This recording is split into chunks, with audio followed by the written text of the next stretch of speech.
러시아에 파병된 북한군이 사실상 레드라인을 넘었다라는 평가들이 나오고 있습니다. 그래서 우리 정부도 우크라이나에 참관단을 보내야겠다라고 지금 이야기를 하고 있는데 먼저 김용현 국방장관의 목소리부터 들어보겠습니다.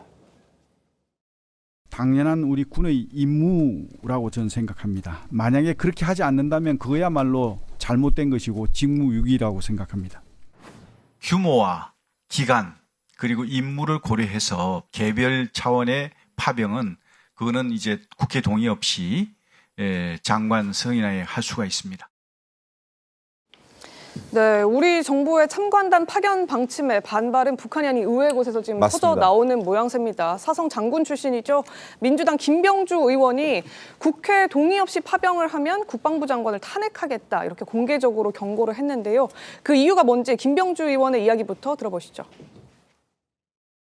살상무기나 참관단을 보내는 것은 우크라이나 러시아 전쟁의 불씨를 한반도로 가져오는 것입니다. 국민 대다수의 절대적인 반대도 살상무기를 보내거나 파병을 하는 것은 명백한 범죄 행위입니다.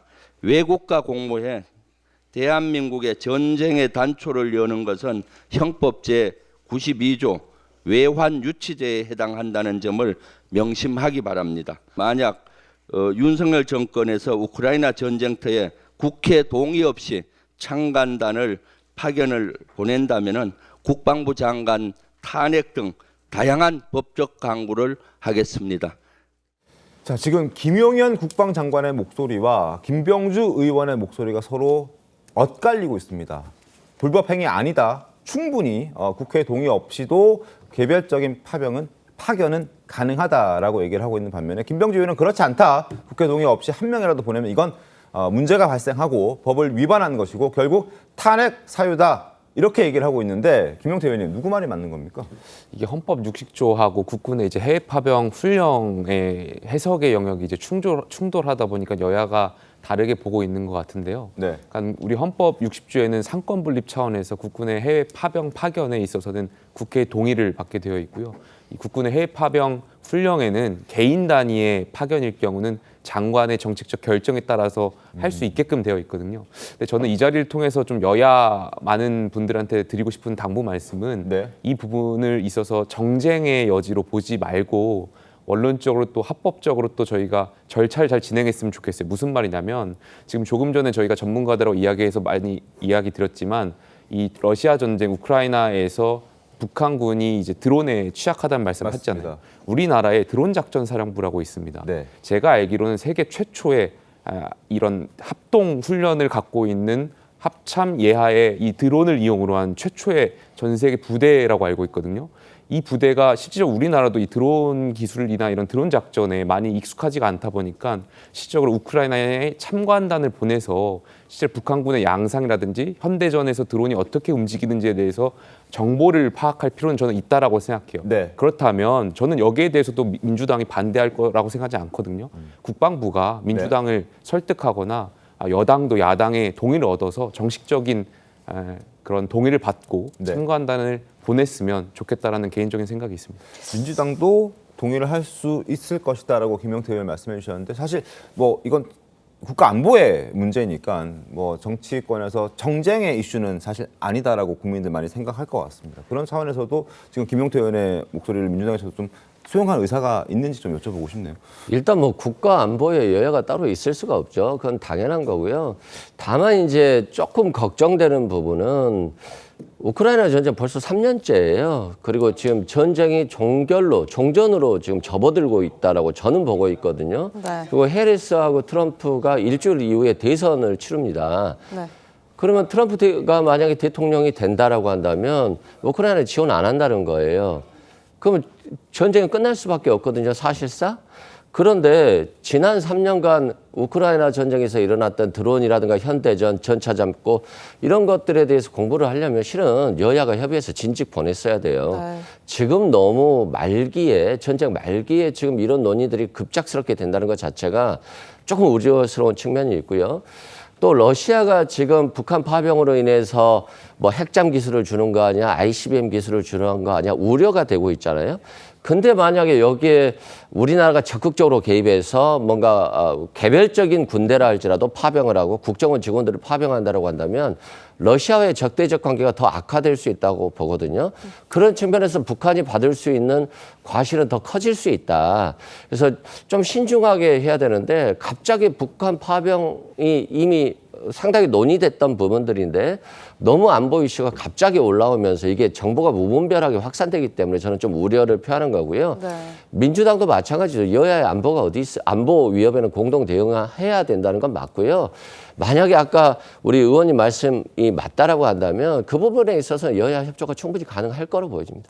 네, 그런데 설전 의원님, 설전 변호사님, 이 지금 헌법이랑 국방부 훈령 이게 지금 충돌하고 있는 거잖아요. 헌법에서는 파견의 동의권이 필요하다 이렇게 얘기하고 훈령에서는 해외 파병 동의 없이 국방부 장관 결정하면 될 수 있다 이렇게 얘기하는데 헌법과 훈령 이렇게 상충될 때는 뭐가 더 우선하는 겁니까? 당연히 이제 헌법이 우선하기는 합니다만은 진짜 헌법에 지금 60조에서 얘기를 하고 있는 것은 해외 파견에 대한 것인데 이것은 이제 파병을 의미하는 것이고 그러니까 전투 병력이라든지 뭐 이런 부분들이 어떤 우크라이나 전선에 투입되는 것을 얘기하는 것이거든요. 근데 지금 이제 국방부에서 얘기하고 있는 훈련 같은 경우에는 어떤 대규모 또는 중규모의 어떤 부대 편성이 아니라 어떤 이런 전투 상황이라든지 북한의 어떤 북한이 지금 전투에 임하면서 발생하는 기존에 우리가 북한군을 직접적으로 전투 현장에서 본 적은 없지 않습니까? 네. 그러면 정보 습득을 위해서는 어떤 일정 규모 이상의 어떤 뭐 몇십 명 단위 아니면 몇백 명 단위까지는 저는 아니라고 보는데 그 정도의 파견까지는